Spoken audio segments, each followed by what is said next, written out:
अस्सलाम वालेकुम दोस्तों, इस वक्त हम मस्जिद नबवी में बैठे हुए हैं और ये हमारे सामने जो दस्तरखान देख रहे हैं ये मगरिब के टाइम पे सजा दिया जाता है। हमें नहीं मालूम था, हम यहाँ बैठे हुए थे, इंतज़ार कर रहे थे। हम असर के बाद गए ही नहीं।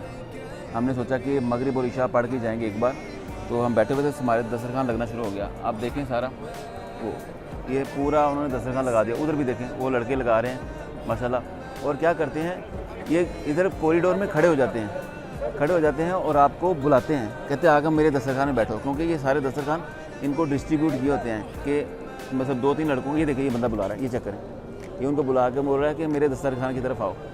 तो वो कहीं भी बैठ सकते हैं, पूरी मस्जिद में दस्तरखान लगे हुए हैं, लेकिन ये इसको खिदमत समझते हैं कि बुलाते हैं, लोगों का सामान पकड़ के लेके जाते हैं, उनको बोले आओ हमारे दस्तरखान में बैठो। तो ये देखें, इसमें दही है, खजूरें हैं और वाइप्स हाथ साफ़ करने के लिए, बन है, आब ज़मज़म है, ये पेश किया जाता है।